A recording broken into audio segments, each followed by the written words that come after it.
Carbon, hydrogen, oxygen. इसका ये मतलब बिल्कुल भी नहीं है कि हम दूसरे एलिमेंट्स नहीं कंसिडर कर सकते, जैसे फॉस्फोरस, नाइट्रोजन, सल्फर, जो पूरा का पूरा हमारा हैलाइड ग्रुप है। हैलाइड ग्रुप यानी कि हैलोजन। हैलोजन ग्रुप में कौन कौन रहता है?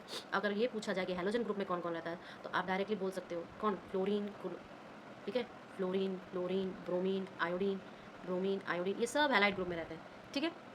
लेकिन जब हम ऑर्गेनिक केमिस्ट्री की बात करते हैं तो डायरेक्टली हम CH ग्रुप से बात करते हैं, ठीक है। अब चलो, ऑर्गेनिक केमिस्ट्री में आपका आता है एल्केन, आपका आता है एल्कीन, आपका आता है एल्काइन, ठीक है। अब ये एल्केन, एल्कीन, एल्काइन क्या है? एक बनाता है सिंगल बॉन्ड। सिंगल बॉन्ड किसके बीच में? बॉन्ड पता है ना? तो सिंगल बॉन्ड ये बनाता है कार्बन और कार्बन के बीच में, ठीक है। इतना क्लियर है? अब एल्कीन, एल्कीन बनाता है डबल बॉन्ड। डबल बॉन्ड ये किसके बीच में बनाता है? ये बनाता है कार्बन और कार्बन के बीच में, ठीक है। और तीसरा होता है एल्काइन, ये बनाता है ट्रिपल बॉन्ड। ट्रिपल बॉन्ड किसके बीच में? कार्बन और कार्बन के बीच में। लेकिन कार्बन, जब हम स्पेसिफिकली कार्बन को ही एनालाइज कर रहे हैं, कार्बन को ही पढ़ रहे हैं, इसका मतलब हम ऑर्गेनिक केमिस्ट्री को ही पढ़ रहे हैं सिर्फ। क्यों? क्योंकि कार्बन के ऊपर ही सारी चीज़ों का अटैचमेंट होता है, ठीक है। कार्बन ही रिएक्शन में आएगा, कार्बन ही अटैच करेगा। मेन एलिमेंट फैमिली का जो मेन मेंबर है वो कौन है? वो कार्बन ही है। क्लियर है? Next, carbon. अब कार्बन की जब हम वैलेंसी देखते हैं, वैलेंसी यानी कि कितने दूसरे एटम से कार्बन जुड़ सकता है, ठीक है, तो वो उसकी होती है 4। क्या होती है? 4। तो हम ये कहेंगे कि कार्बन जो होता है टेट्रावैलेंट होता है। क्या होता है? टेट्रावैलेंट, ठीक है। कार्बन को स्टेबल बनाने, हर एटम, हर मॉलिक्यूल या कोई भी सब्सटेंस बोलो, वो अपने आप को क्या करना चाहेगा? स्टेबल बनाना चाहेगा।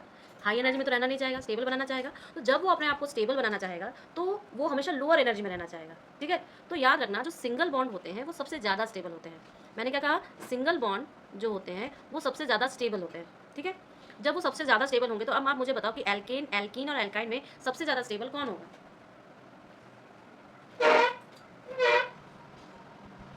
कौन होगा सबसे ज़्यादा स्टेबल?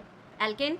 एल्केन सबसे ज़्यादा स्टेबल होगा। क्यों होगा? क्योंकि वो सिंगल बॉन्ड बनाता है। क्या बनाता है? कार्बन और कार्बन के बीच में सिंगल बॉन्ड। और अगर मैं ये कहूँ कि सबसे ज़्यादा अनस्टेबल कौन बनाता है, देखो, अगर वो स्टेबल होगा तो यानी कि वो सिंगल बॉन्ड बनाएगा, पहली चीज़। और यानी कि उसमें अपने दो बीच के कार्बन को तोड़ने की जो संभावना है वो सबसे कम होगी। हाई एनर्जी होगा तभी तो वो टूटेगा, ठीक है। लो एनर्जी होगा तो वो नहीं टूटेगा।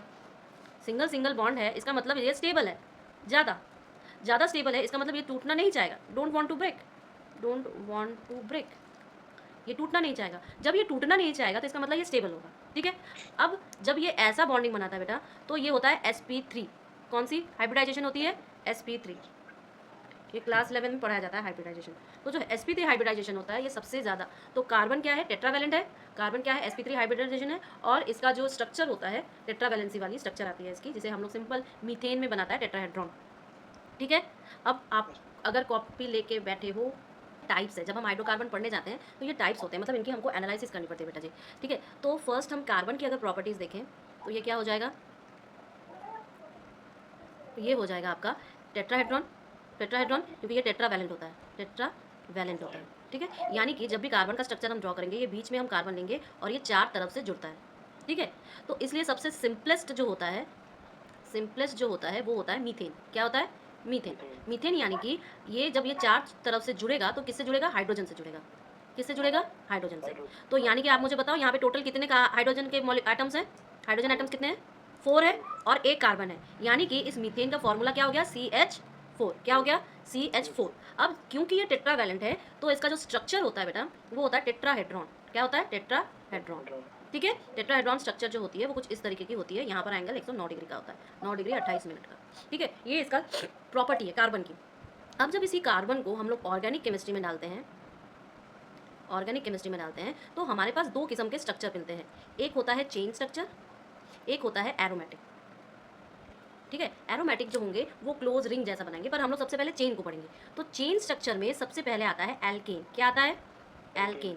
एल्केन क्या है? कार्बन और कार्बन में ये क्या बनाता है? सिंगल बॉन्ड बनाता है। सिंगल बॉन्ड बना लिया, यानी कि ये sp3 हाइब्रिडाइजेशन किया। कैसा हाइब्रिडाइजेशन किया? sp3, ठीक है। जब ये sp3 हाइब्रिडाइजेशन किया यानी कि ये स्टेबल स्ट्रक्चर बनाया, ठीक है। ये स्टेबल स्ट्रक्चर बनाया यानी कि 2 कार्बन जब आपस में जुड़ गए तो इस कार्बन को कंप्लीट करने के लिए हमें और कितने चाहिए? 1 2 3 चाहिए। और इस कार्बन को कंप्लीट करने के लिए हमें कितने चाहिए? 3 चाहिए। कैसे होगा 3? 1 2 और 3। समझ में आ गया? अब इन तीनों को हम किससे भरेंगे? हाइड्रोजन से। भर दिया मैंने। क्लियर है कि नहीं बताइए इतना? क्लियर है।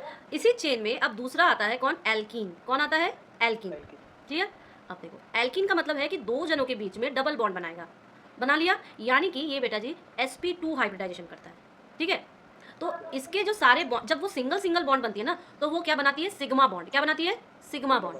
सिग्मा बॉन्ड स्ट्रॉन्ग होती है। ठीक है, लेकिन जब वो डबल बना दिया ना, तो एक बॉन्ड बन गया सिग्मा बॉन्ड और एक बॉन्ड बन गया पाई बॉन्ड। क्या बन गया, अब आप सोचिए, इस बार जो 10th का एग्जाम आया कॉम्पिटेंसी बेस्ड, वो ये पूछ रहा था। ठीक है, तो आपको थोड़ा सा और डीप करेंगे हम लोग। अब क्या है, ये sp2 बनाया। अब जब हम स्टेबिलिटी की बात कर रहे हैं तो समझ लीजिए कोई एकदम एक दूसरे को ऐसे एक ही पकड़ा हुआ है, लेकिन अगर एक के पास दो है तो वो ये वाला थोड़ा सा हल्का होगा कि नहीं, टूटने की जो इच्छा होगी इसकी ये ज़्यादा होगी, सॉरी इसकी इच्छा ज़्यादा होगी। यानी कि अगर हम स्टेबिलिटी देखें तो ये ज़्यादा स्टेबल है और ये इससे कम स्टेबल है कि नहीं। तो ये हम लिखेंगे, आप यही मुझसे पूछ रहे थे कि लेस स्टेबल क्या, ये लेस स्टेबल हो गया कि नहीं। हाँ, अब अगर मैं इसके कार्बन को बनाने की कोशिश करूँ तो कैसे बनेगा, दो तो बॉन्ड में जुड़ गए क्योंकि ये एल्कीन है। अब हम हाइड्रोजन बैठाएंगे, तो देखो इसके पास दो है तो मैं सिर्फ और दो ही हाइड्रोजन लगा सकती हूँ क्योंकि मैक्सिमम ये 4 ही कर सकता है, 4 से ज़्यादा ये कर नहीं सकता। क्लियर है ना। और ये वाला क्या करेगा, ये क्या करेगा बताओ, इस पे भी दो लगेंगे क्योंकि ये भी 4 से ज़्यादा तो कर नहीं सकता। तो ये क्या बन गया हमारा, एक एल्कीन बन गया। समझ में आ गया ना। अब इस चेन के सीरीज में तीसरा आता है एल्काइन। क्या आता है, एल्काइन। अब जब एल्काइन आता है बेटा जी, तो ये क्या बनाता है, ट्रिपल बॉन्ड। अभी हमने देखा, तो ये ट्रिपल बॉन्ड बना लिया। ठीक है, तो एक बात बताओ, एक सिंगल तो सिग्मा बॉन्ड बन गया, एक सिंगल तो सिग्मा बॉन्ड बन गया, बाकी दोनों क्या हो जाएंगे, पाई बॉन्ड। वेरी गुड, समझ में आ रहा है ना आपको। इसका ये भी पाई बॉन्ड है और इसका ये भी पाई बॉन्ड है। ठीक है, इसका मतलब क्या हुआ कि ये सबसे ज़्यादा अनस्टेबल है। पाई बॉन्ड जब बनाता है तो ये हम लोग sp हाइब्रिडाइजेशन बोलते हैं। कौन सा हाइब्रिडाइजेशन बोलते हैं, sp हाइब्रिडाइजेशन। ठीक है, इसका मतलब क्या, ये सबसे लीस्ट स्टेबल है, लीस्ट स्टेबल है। मतलब अगर किसी को बोला जाए कि अगर इन तीनों को एक जगह पे रखें और बोले कि सबसे ज्यादा रिएक्शन करना किसको अच्छा लगेगा, तो आप क्या बताओगे, रिएक्शन करना मतलब टूटना, रिएक्शन करना मतलब टूटना है। तो अगर मैंने ये कहा कि इन तीनों में सबसे ज्यादा रिएक्शन करने की इच्छा किस में होगी, इन तीनों में। वेरी गुड, क्लियर है कंसेप्ट। अब तो नहीं बोलोगे कि मैम ऑर्गेनिक केमिस्ट्री समझ में नहीं आ रही है, आ गई ना। तो देखो इसका मतलब क्या है कि इन तीनों में सबसे ज़्यादा रिएक्शन करने की जो चाह होगी वो किस में होगी, एल्काइन में। क्यों, क्योंकि एल्काइन सबसे लीस्ट स्टेबल है। ठीक है, अब मैं आपको नेक्स्ट बोलूँगी कि इसका स्ट्रक्चर क्या होगा, सिंपल एल्काइन का। तो 3 तो इन दोनों ने अपने के बॉन्ड में लगा लिए, तो ये कितना कर सकता है, एक कर सकता है, और ये क्या करेगा फिर, एक ही करेगा। ठीक है, तो इसका मतलब क्या, ये एक एल्काइन हुआ, ये एक एल्कीन हुआ और ये एक एल्केन हुआ। ठीक है, तो एल्काइन के पास कितने हाइड्रोजन होते हैं, 2। एल्केन के पास कितने हाइड्रोजन होते हैं, गिन के बताओ, 6। और एल्कीन के पास कितने हुए, हाँ ये एल्कीन हुआ ना, डबल बॉन्ड है, 4 हो गए। वेरी गुड, समझ में आ गया ना। जब हम लोगों ने इतना एल्केन, एल्कीन, एल्काइन ये सारी चीज़ें देख ली, अब बारी आती है कि होमोलोगस सीरीज। क्या, होमोलोगस सीरीज। क्योंकि देखो कार्बन जो एटम जुड़ रहे हैं, इनकी लंबी संख्या हो सकती है, कितने भी जुड़ सकते हैं, राइट। जरूरी थोड़ा ना कि एक के साथ ही जुड़ेगा, 2, 3, 4, 5 ऐसे हज़ारों जुड़ सकते हैं। जैसे मैंने सिंपल सा, अगर मैं आपको एक एग्जांपल दूँ, मान लो मैंने 4 कार्बन लिए, ठीक है, क्लियर। चलो अगर मैंने इसमें सिंगल बॉन्ड बैठाया तो ये एल्केन बन गया। लेकिन मेरा मन, मैं डबल बॉन्ड यहाँ बैठा दूँ, मैं डबल बॉन्ड यहाँ बैठा दूँ, या डबल बॉन्ड भी बैठाऊँ और ट्रिपल बॉन्ड भी बैठाऊँ, तो इसका मतलब क्या हुआ कि इसमें सिंगल बॉन्ड भी है, डबल बॉन्ड भी है और ट्रिपल बॉन्ड भी है, तो फिर नेमिंग उसके हिसाब से होगी। और ज़रूरी थोड़ा ना है कि सिर्फ 4 ही हो, इसमें 3 भी हो सकता है, 2 भी हो सकता है, 10 भी हो सकता है। ओके, इसी वजह से हम लोग एक होमोलोगस सीरीज़ बनाते हैं। और ये होमोलोगस सीरीज़ जो होती है कि कितने कार्बन प्रेजेंट है, ठीक है, कितने कार्बन प्रेजेंट है। तो इसमें क्या होता है, अगर एक कार्बन है तो एक क्या होगा, CH3 हो जाएगा। क्यों, क्योंकि एक हमेशा खाली छोड़ता है, क्योंकि उसके पास जाके अटैचमेंट होता है। ये एक हम लोग खाली छोड़ते हैं, क्यों, क्योंकि उसके पास जाके अटैचमेंट होती है। क्लियर है। दूसरा होती है 2 कार्बन की, दूसरी होगी 2 कार्बन की। तो 2 कार्बन की कैसे सीरीज बनाओगे, एक को तो तुम्हें खाली छोड़ना है और एक को ऐसे रखना है, ठीक है। तो खाली मानो कि ये मैंने खाली छोड़ दिया, तो बचा इसके पास सिर्फ 2, यानी कि हम 2 H बैठा सकते हैं, ठीक है।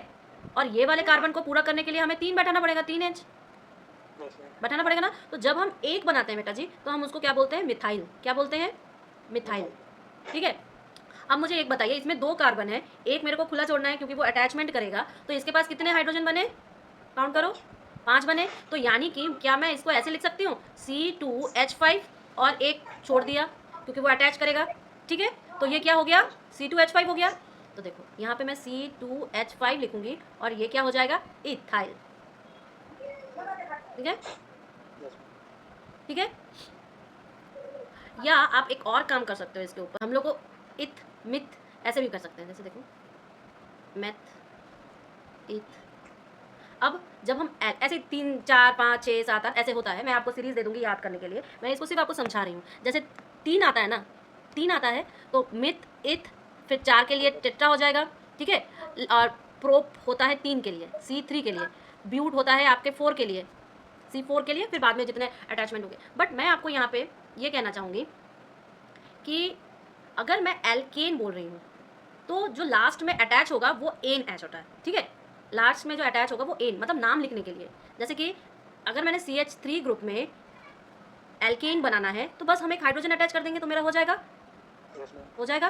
तो हम इसको क्या लिखेंगे, मीथेन। क्या लिखेंगे, मीथेन। क्यों, मिथ तो इसका पहला नाम एक कार्बन की वजह से हो गया और एन किसकी वजह से हो गया, एल्केन की वजह से हो गया, ठीक है। अगर मैंने 2 कार्बन का लिया तो ये हमारा क्या होता है, C2H5 अटैच करवाना है तो एक H अटैच करवाएंगे तो C2H6 हो गया इसका मतलब, तो ये क्या हो जाएगा, इथेन। Very good. अब अगर मैं 3 कार्बन का करवाना चाहूँ तो देखो मैं आपको स्ट्रक्चर बना के बता रही हूँ। 3 कार्बन है, ठीक है, एक हमको ब्लैंक छोड़ना है क्योंकि वो अटैच करवाता है, ठीक है। तो इसको भरने के लिए हम 2 लगाएंगे, इसको भी भरने के लिए हम 2 लगाएंगे, और इसको भरने के लिए हमको कितना लगाना पड़ेगा, 3 लगाना पड़ेगा। Very good. तो इसके पास टोटल कितने हाइड्रोजन होंगे बताइए मुझे, ऐसा फॉर्मूला बना के बताइए। C3H7। Very good.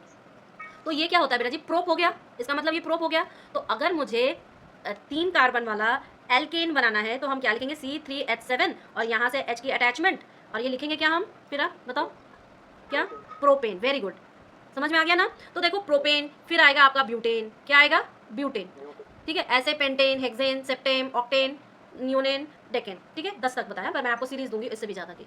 लेकिन तो ये देखो एक एक कार्बन एक्स्ट्रा यहाँ पे जुड़ता जा रहा है, कैसे जुड़ रहा है, सिंगल बॉन्ड से जुड़ रहा है, ठीक है।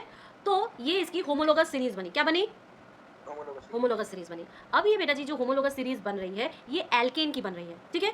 तो हम इसमें एक जनरल फॉर्मूला नहीं बना सकते क्या, सिर्फ कार्बन और हाइड्रोजन का ही तो खेल है यहाँ पे, तो क्या मैं एक जनरल फॉर्मूला नहीं बना सकती, जनरल फॉर्मूला क्या हो जाएगा, CnH2n+2 कर सकते हैं, CnH2n+2 का। तो देखो ना, वेरीफाई कर लो, अगर मेरे को ब्यूटेन का बनाना है तो C4H2 × 4+2 यानी कि C4H8 और 2 10, तो H10 हो जाएगा कि नहीं बताओ, समझ में आ गया। ये होमोलोगस सीरीज एल्केन का है।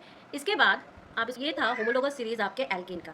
अगर हम एल्कीन देखना चाहें तो एल्कीन की प्रॉपर्टी क्या होती है, डबल बॉन्ड, मतलब ऐसे, ठीक है। बाकी 2 अटैचमेंट हम लोग को करवाने पड़ेंगे इसको स्टेबल करने के लिए, क्लियर है, ठीक है। अच्छा, अब आपसे एक क्वेश्चन पूछा जाता है कि smallest member of alkane family, alkane family, ठीक है, कैसे बताओगे आप एल्केन फैमिली का smallest member. It is very easy. क्यों इजी है, क्योंकि कार्बन एक के साथ ही कर रहा है, सिंगल ये एग्जिस्ट कर सकता है कि नहीं, क्योंकि उसे तो सिंगल बॉन्ड बनाने हैं बस।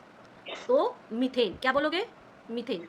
लेकिन जब हमारे पास एल्कीन की बारी आती है तो एल्कीन कहता है कि मेरे को 2 डबल बॉन्ड बनाने हैं, मेरे को डबल बॉन्ड बनाना है, 2 बॉन्ड बनाने हैं। तो इसका मतलब ये क्या हो जाएगा, इथेन, ये तो उसका है तो वो तो नहीं होगा, लेकिन इथीन इसका स्मॉलेस्ट मेंबर होगा, क्या होगा, इथीन, ठीक है।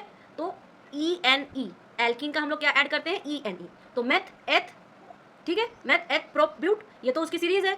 तो हम क्या करेंगे, अगर मेरे को मान लो C डबल बॉन्ड C बनानी है, एक मैं अलग छोड़ दूंगी बाहर के अटैचमेंट के लिए, तो मेरे को बस इसमें से एक H जोड़ना है और इसको कंप्लीट कराने के लिए 2 जोड़ने हैं, ठीक है। तो ये कितने होंगे बताओ, 2 कार्बन और साथ में 3 हाइड्रोजन और इसकी अटैचमेंट। लेकिन अगर मुझे इथीन बनाना है तो एक और H जोड़ देंगे, तो मेरे पास क्या होगा, C2H4, ये क्या होता है बेटा जी, इथीन, ठीक है। अब मैं अगर प्रोपीन बनाऊँ तो प्रोपीन बना के बताओ मुझे, प्रोपीन, प्रोपीन यानी कि 3 कार्बन, ठीक है, प्रोपीन यानी कि 3 कार्बन।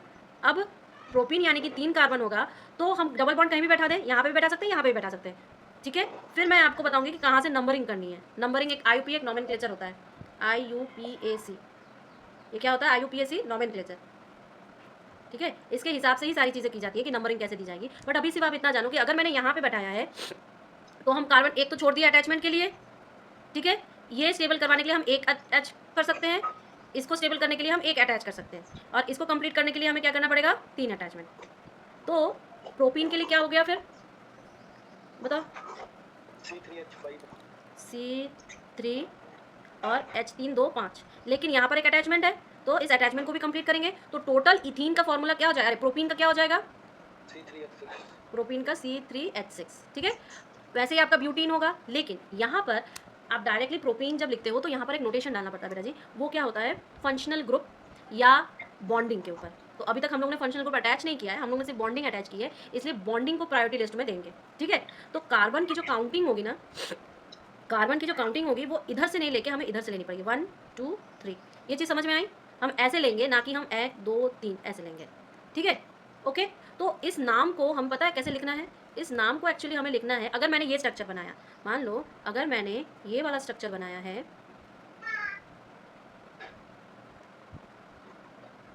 अगर मैंने ये वाला स्ट्रक्चर बनाना है तो हम कहेंगे प्रोप 1 इन, ठीक है। क्यों, क्योंकि मेरी नंबरिंग 1 पर है, याद रखना हमेशा हमको जहाँ पर डबल बॉन्ड अटैच है, अभी हम लोग डबल बॉन्ड ट्रिपल बॉन्ड पढ़ रहे हैं, बॉन्डिंग का पढ़ रहे हैं, तो बॉन्डिंग की प्रायोरिटी देंगे, ठीक है। हम कभी भी काउंटिंग इधर से नहीं करेंगे, हम हमेशा काउंटिंग इधर से करेंगे, ठीक है। अब आप मुझे ब्यूटीन बताओ, ब्यूटीन का, ब्यूटीन यानी कि 4 कार्बन, ठीक है, 4 कार्बन हो जाएंगे तो हम कहीं भी बैठा दो डबल बॉन्ड, मैंने डबल बॉन्ड सिंपल तरीके से नहीं यहाँ पे बैठाया, ठीक है। अब इसको कंप्लीट कैसे करेंगे, हम डायरेक्ट ब्यूटीन कर रहे हैं, हम ब्यूटाइल कोई ग्रुप नहीं अटैच कर रहे हैं, हम अटैच डायरेक्टली डाल दे रहे हैं। इसको स्टेबल बनाने के लिए 2 हाइड्रोजन हो गए, इसको स्टेबल बनाने के लिए 1 चाहिए, इसको कितने चाहिए, 2 चाहिए, और इसको करने के लिए 3 चाहिए, ठीक है। तो ये क्या फॉर्मूला बन जाएगा बताओ, H8 बन जाएगा। तो देखो हमने ब्यूटीन भी देखा, हमने इथीन देखा, हमने प्रोपीन देखा, तो क्या मैं इसका एक जनरल फार्मूला नहीं बना सकती कि CnH2n, जनरल किसका formula, general formula of alkene क्या है, CnH2n। अब आप कोई भी नंबर ऑफ कार्बन दे दो तो आपको इतना बड़ा सा स्ट्रक्चर नहीं बनाना पड़ेगा, क्लियर है। लेकिन सेवरल ऑर्गेनिक केमिस्ट्री के रिएक्शंस होते हैं जहाँ पे जरूरी बिल्कुल भी नहीं है कि आप कार्बन को यहाँ पे बैठा, अगर मैंने यही कार्बन की डबल बॉन्डिंग यहाँ पे मानो बैठा दी होती, अगर यहाँ पे बैठा दी होती, यहाँ पे भी थी तो वो तो सेम सिमेट्रिकल, यहाँ पे बैठा दी होती तो हम 2 करते, ब्यूट 2 इन करते। अभी हम लोग ब्यूट 1 इन कहेंगे, लेकिन अगर मैंने यहाँ पे बैठाया होता तो ये कहाँ क्या हो जाता, ब्यूट 2 इन। क्यों, क्योंकि ये पहला कार्बन, ये दूसरा कार्बन, ये तीसरा कार्बन, ये चौथा कार्बन, ठीक है, समझ में आ गया ना, ओके। अब नेक्स्ट है हमारा एल्काइन, ठीक है। एल्काइन यानी कि 3 बॉन्ड्स कितने बनेंगे, 3 बॉन्ड्स बनेंगे, ठीक है। किसके किसके बीच में बेटा जी, कार्बन और कार्बन के बीच में, ठीक है। तो इसका मतलब क्या हुआ कि इसका लीस्ट मेंबर कौन बनेगा, लीस्ट मेंबर, ठीक है। अब क्योंकि ये 2 है इसका मतलब इथ, ठीक है। एल्काइन का कौन सा जुड़ता है, आइन जुड़ता है, तो ये क्या हो जाएगा, इथाइन। ये जो लीस्ट मेंबर है वो कौन बन जाएगा, इथाइन। ये तो समझ में आ गया, लीस्ट मेंबर पहली चीज़, ये पूछता है क्लास आपसे MCQs में। दूसरी चीज़, क्योंकि ये 3 इससे बने हैं, एक मैंने छोड़ दिया अटैचमेंट के लिए, तो कंप्लीट कराने के लिए एक ही हाइड्रोजन जुड़ेगा, ठीक है। और अगर मैंने इस इथाइन बनाना है तो टोटल नंबर ऑफ हाइड्रोजन कितने हो गए, 2 हो गए, यानी कि C2H2 हुआ कि नहीं। ये क्या बना आपका, इथाइन बना। तो क्या मैं प्रोपाइन बना सकती हूँ, प्रोपाइन बना सकती हूँ। प्रोपाइन यानी कि क्या कितने होंगे, 3 कार्बन होंगे, मैंने कार्बन की डबल बॉन्ड इसी में ही अटैच करवाई है, ठीक है। और मैं डायरेक्टली लिख रही हूँ बिना उसके अटैचमेंट साइन के, ठीक है। तो इसको स्टेबल करवाने के लिए मेरे को 1 हाइड्रोजन चाहिए, इसको स्टेबल कुछ चाहिए क्या, इसको तो हाइड्रोजन चाहिए नहीं, चारों तरफ से बॉन्ड से घिरा हुआ है, इसको चाहिए, इसको 3 चाहिए, ठीक है। तो ये क्या हो गया बेटा, क्या हो गई इसकी पूरी की पूरी फॉर्मूला बताओ। C3 तो मैंने लिख दिया, बाकी बोलो, H4 C3H4, ठीक है। इसी तरह हम ब्यूटाइन भी लिख सकते हैं, ठीक है। तो मैंने जो बॉन्डिंग लगाई, मैंने पहले वाले में ही बॉन्डिंग लगाई, सिंपल सा, ठीक है। अब इसको स्टेबल करने के लिए मेरे को 1 डालना पड़ेगा, ठीक है। ये तो कुछ चाहिए ही नहीं, इसको बस 2 चाहिए, और इसको क्या चाहिए, 3 चाहिए। तो आप मुझको इसका पूरा फॉर्मूला बताओ ब्यूटाइन का, C4H6, ठीक है। तो मैं इस हिसाब से एक जनरल फार्मूला बना सकती हूँ, किसका, एल्काइन का, जनरल फार्मूला ऑफ एल्काइन, ठीक है। क्या बना सकती हूँ, CnH2n -2, CnH2n -2, ये क्लियर है ना। इसी तरह ब्यूटाइन होगा, प्रोपाइन होगा, पेंटाइन होगा, हेक्साइन होगा, सब आइन आइन आइन जुड़ जाते हैं। और ये जो मैंने आपको बताया ये क्या होती है, होमोलोगस सीरीज, क्या होती है, होमोलोगस सीरीज। अब आप इसको जो 12th होगा उसमें आएगा हेलो एल्केन्स, और साथ में इसके एल्कीन एल्काइन जो भी है, और साथ में अरीन्स आएंगे, अरीन्स यानी कि वही जो रिंग जुड़ता है तब। लेकिन वो सारी चीज़ें तो हम लोग बाद में डिस्कस करेंगे। हैलो का मतलब क्या होता है, और अगर मैं सिंपल एल्केन बताऊँ तो उसका मतलब क्या होता है। देखिए एल्केन्स अभी हम लोग ने डिस्कस किया, जिसका जनरल फॉर्मूला क्या है देख के बताओ मुझे, अगर याद है तो ऐसे बताओ, देख के बताओ, because it's the first class. तो CnH2n+2, राइट, वेरी गुड, ये इसका जनरल। हैलो क्या होता है, हैलोजन ग्रुप, हैलोजन ग्रुप, ठीक है। अगर आप अपने पीरियोडिक टेबल देखोगे तो राइट हैंड साइड में यहाँ पर एक ग्रुप रहता है हैलोजन, हैलोजन कैलोजन, ठीक है। तो हमें हैलोजन पढ़ना है, और मैंने अभी बताया हैलोजन क्या है, फ्लोरीन, क्लोरीन, ब्रोमीन, आयोडीन, एसिटिन, ठीक है। ये होता है आपका हैलोजन ग्रुप। इसकी वैलेंसी कितनी होती है, -1, ठीक है। इसके मैं प्रॉपर्टीज़ आपको बता रही हूँ। ये इलेक्ट्रोनेगेटिव होता है, क्या होता है, इलेक्ट्रोनेगेटिव, ये इलेक्ट्रोनेगेटिव का नेचर होता है। यानी कि जब ये -1 है, इसका मतलब क्या होता है, इसका मतलब तो यही हुआ ना कि एक एक्स्ट्रा इलेक्ट्रॉन इसके पास है जो कि बाहर जाके जुड़ सकता है, समझ रहे हो। इसका मतलब क्या होता है, हैलोजन ग्रुप के पास एक एक्स्ट्रा इलेक्ट्रॉन है जो कि बाहर जाके जुड़ सकता है। किससे जुड़ेगा, नेगेटिव किससे जुड़ना चाहेगा, अटैच विद पॉजिटिव, पॉजिटिव के साथ, समझ रहे हो। यानी कि ये एक इलेक्ट्रॉन है बेटा जी, और वो एक पॉजिटिव के साथ जुड़ना चाहेगा, क्लियर है। एक फ्री, अगर मैं इसको फ्री इलेक्ट्रॉन डायग्राम आप लोग को 11 में पढ़ाया गया होगा ऑर्गेनिक केमिस्ट्री में, बट इट्स ओके, आपके में हैलोजन आएगा, ठीक है। अब हम लोग जानते हैं कि मैथाइल ग्रुप है, इथाइल ग्रुप है, प्रोपाइल ग्रुप है, ब्यूटाइल ग्रुप है, आगे भी है, ठीक है। तो ये सारी चीज़ें जो तो ये सब जब हैलाइड से जुड़ेंगे, यानी कि हैलोजन ग्रुप से जुड़ेंगे, तो वो क्या बनेगा, इसका भी तो अपना कोई प्रीफिक्स होगा। देखो कोई भी चीज़ जब लास्ट में आके जुड़ती है, जैसे एन जुड़ता है, तो ये क्या होता है, सफिक्स, क्या कहते हैं, सफिक्स। और जो पहले आके जुड़ता है वो क्या कहता है, प्रीफिक्स, क्या कहते हैं, प्रीफिक्स, ठीक है। तो जब हम हैलो एल्केन बनाएंगे तो हैलो का क्या जुड़ेगा, प्रीफिक्स, ठीक है, और एल्केन का क्या जुड़ेगा, सफिक्स, ठीक है। मैं सिंपल सा मीथेन के साथ, मिथाइल ग्रुप क्या है, CH3, ये हमारा क्या होता है, मिथाइल ग्रुप, ठीक है। इसके साथ जब हम एक हैलोजन जोड़ दें, मान लो कि क्लोरीन को, सबसे बेसिक क्लोरीन जोड़ा है, तो ये क्या करेगा, क्लोरो बोलेगा, क्या बोलेगा, क्लोरो। और ये क्या बोलेगा, क्योंकि एन बनाना है, ये सिंगल बॉन्ड है यानी कि सिग्मा बॉन्ड है, यानी कि ये एल्केन बनाएगा, तो ये इसका क्या बोलेगा, मिथ एन, मिथ एन, तो एन देता है, एन देगा ये, तो ये टोटल जो स्ट्रक्चर है ये क्या बोलेगा, क्लोरो मिथेन, क्या बोलेगा, क्लोरो मिथेन, ठीक है। इसी तरह अगर मैंने यहाँ पर ब्रोमीन जोड़ा होता तो ये क्या कहता, ब्रोमो मिथेन, ठीक है। तो अगर मैं ये सारे जो ग्रुप्स हैं इसका मैं अगर प्रीफिक्स सारे बताऊँ आपको, तो ये क्या हो जाता है, क्लोरीन का क्लोरो, ब्रोमीन का ब्रोमो, ठीक है। अच्छा फ्लोरीन का लिखा नहीं है, फ्लोरीन पहले आता है, मोस्ट इलेक्ट्रोनेगेटिव एलिमेंट, अगर कभी कोई पूछे क्या होता है तो आप बोलोगे फ्लोरीन, ठीक है। फ्लोरीन का फ्लोरो, और आयोडीन का आयोडो, ठीक है, क्लियर है ना। फ्लोरीन का क्या होता है, फ्लोरो, मोस्टली हम लोग इन सब का इस्तेमाल करते हैं। तो अगर आपसे पूछा जाए कि हेलो एल्केन्स में क्लोरो आपका मिथेन, ब्रोमोमिथेन, ऐसे करके वो पूरी सीरीज चलती है, ठीक है। ये यहाँ से आपके क्लास 12 का सिलेबस स्टार्ट होता है, ठीक है, ओके।